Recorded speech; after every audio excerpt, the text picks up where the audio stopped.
thought it was going to come out differently. Oh, That's why they copyrighted it. You ain't heard nothing about it, have no. you? That's why you have That's why you have it. So they didn't publish it. No, they ain't gonna publish it. Oh, so they copyrighted it to keep it from being Now you got it. published. Now you got it. Well, of course. Welcome back. Now, there are things that an average African or a black person is never taught in school. One is their history, and second is any science that touches on their history.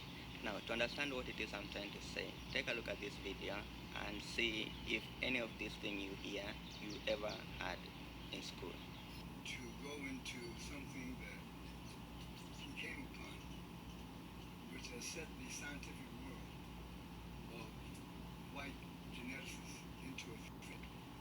Dr. Robinson, I'd like for you to talk about the DNA series. Yes. A few years ago, my brother and I read a book called The Mark of Oppression. And these two publishers, Cardiner and Oversea, said that they could not understand how is it that a group of people, African Americans, have been bludgeoned over their heads mentally and spiritually for hundreds of years and are still surviving.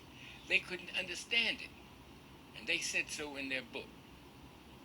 The answer came out in 1996, why it is that not only have African Americans survived the worst mental and spiritual bludgeoning of any people in recorded history, but they are becoming champions of everything in which there is a level playing field.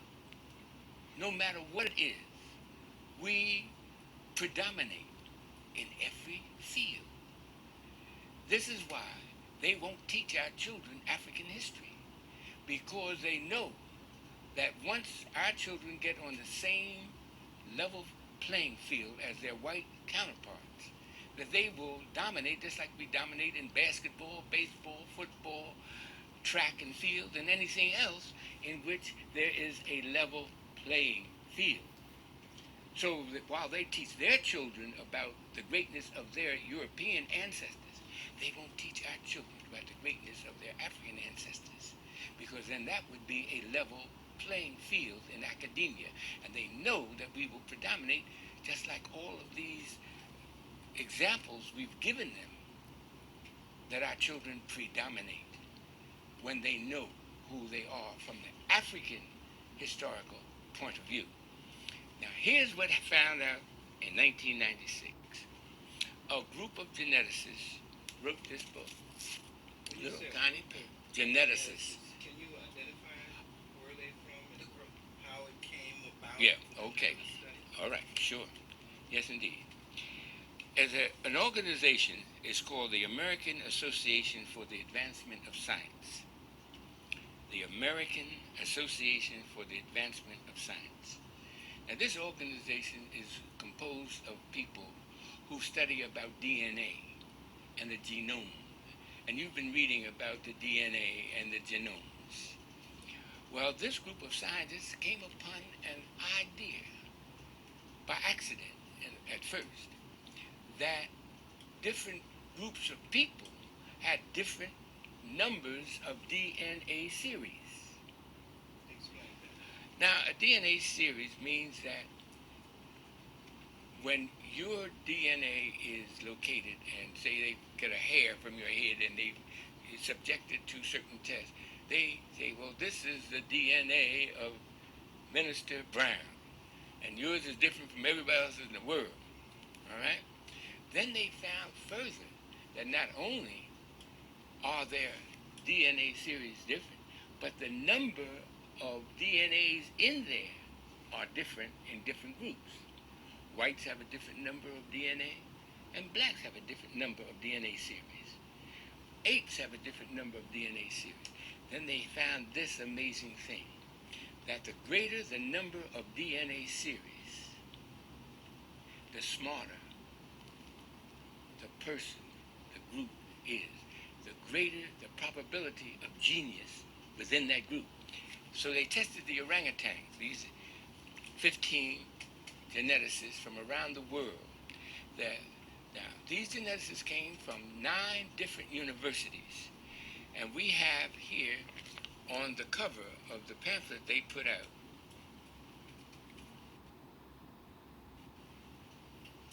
the names of these geneticists. And you can see them right there, right beneath the title of this pamphlet. Now this pamphlet, most people have no idea what it means. But breaking it down, and after you study it and have it explained to you by a geneticist, a trained geneticist, you will find that they're talking about DNA series. Now here are the names of these 15 geneticists from around the world: University of Japan, University of China. Yale University is the headquarters of this organization called the American Association for the Advancement of Science. And you see it down there. Now this was copyrighted in 1996. All right. What it said is this, and this is the mind-blowing part. It said that when they tested the orangutan, they found out he only had 3 DNA series. When they tested the gorilla, they found that the gorilla has 4 DNA series, but he's a little smarter than the orangutan. They tested the chimpanzee, which is an ape, and found that he had 5 DNA series. Then they went all into the different races of the world. They went into Europe and tested the DNA series of the English, the French, the German, the Spanish, the Russians, and found they had 6 DNA series. Then they put all of this, what they found from around the world, on a map.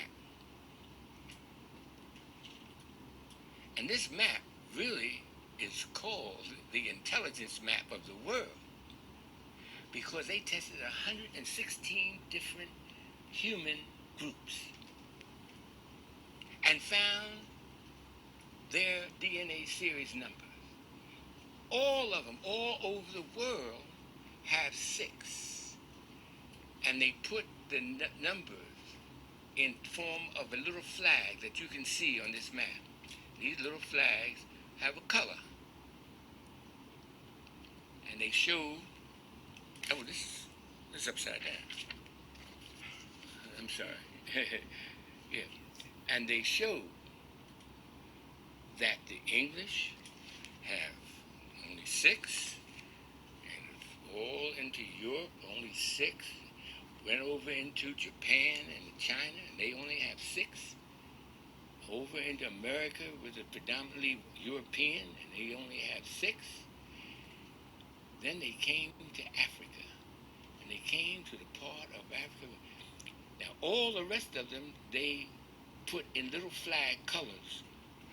Those flag colors are orange, red, if you notice. But when they came to Africa, found out that the African people have 9 DNA series, from here just below the Songhai Empire down to the foot of Africa. All those 10 nations, of which African Americans descended from one of them. We have 9 DNA series, the greatest possibility of genius in Africa. Now it's answered this age-old question: how can a people survive being told they're nothing for 400 years, never allowed to learn that they came from beautiful cities, and told they came from a jungle? How could a people survive? How can a people become champions in everything they touch? Because they have 9 DNA series, while the rest of the world has only 6. this is why they copyrighted this. You'll notice the outside of this. Now, this map is taken. I took this map right from this page here, and I blew it up so that the world could see it. Even though this is copyrighted, I can't let you have this book because it's copyrighted. The title of the book is called Global Patterns of Linkage, Disequilibrium at the CD4 Locus and Modern Human Origins. Global Patterns of Linkage, Disequilibrium at the CD4 Locus and Modern Human Origins. Now you have to be a geneticist to even know what they're talking about. But when we broke it down and interviewed Dr. Kidd, the head, he's the chairman at Yale University. We broke it down into plain, everyday English so that the world would know that the African American is descended from those people who gave to the world the Great Pyramid, gave to the world science, gave to the world mathematics. A black man named Amos gave algebra to the world 3,700 years ago. It's in the world books, it's in the encyclopedias. They don't want our children to know this, because then that would make the playing field level for white children. And you know what happened when they made the playing field level in basketball and allowed black men to play. Out of 29 of the top seeded players in the world today, 28 are African American. When they opened up the Penn relays, when they opened up the Olympics and allowed blacks to run back in 1932, we've won all the gold medals. And the same thing will happen in the classroom when they allow our children to learn their African history. That's what this is saying. Dr. Robinson, are you saying that the African American also has 9 strands of DNA? I am saying that we are descended from the West Africans who had 9 DNA series. On this map, that these geneticists, you see the green down there? Well, that's where we're from. That's where African Americans are from. Did they test African Americans? They tested Americans as a group, whites, and they have 6. They didn't test African Americans because they know that we are the same people from West Africa. So they didn't have to? Didn't have to. Okay, that's true. That's true. How is it that you think that this evolved, that we evolved with 9 strands 9. below the Sahara? Well, it tells you in here. This book tells why. Preemie babies leaving the mother's womb too early, never develop to the same height that a baby that runs a full term. Right? White folks in the China, all mankind arose in Africa. All mankind arose in this part of Africa, right here. It's called the womb of Africa. That's the womb of Africa over here. Right there. No. Kenya. Uganda. Yeah, that area. All mankind arose there. The great-granddaddies of white folk, great-granddaddies of Chinese, great-granddaddies of Japanese, our great-granddaddies, all of us look the same. All look like apes. That was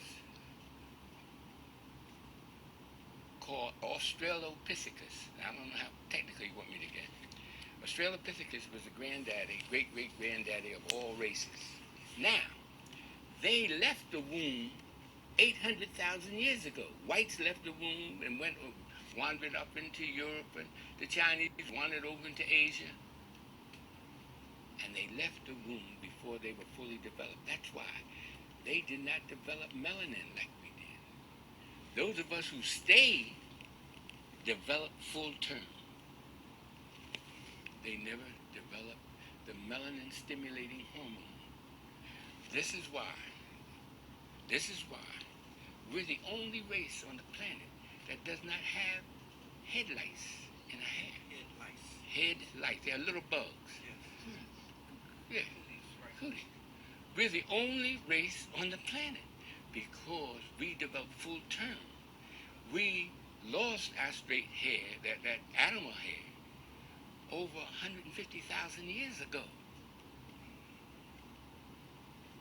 You see, all other races have head lice because they never developed fully. Melanin is this magical chemical that is developed on the fifth layer of the epidermis of your skin. Now, we've been brainwashed to believe that the less melanin you have, the prettier you are, because that's the brainwash. That's like saying a naked person is prettier than a person with beautiful clothes on. If you get what I'm trying to say, the scenario, yeah. Melanin heals. When you cut yourself, the melanin rushes to the surface of your skin and forms a scab. What color is that scab? I don't care what color. Brown, dark brown. That's the melanin coming up to heal you. This is why we do not get skin cancer, because of the melanin prevention. The only place where we can get skin cancer, we learned it in the inquiry today, is on the palm of the hand and the fingers. And I can't believe we'd be putting our hand up to the sun to get skin cancer.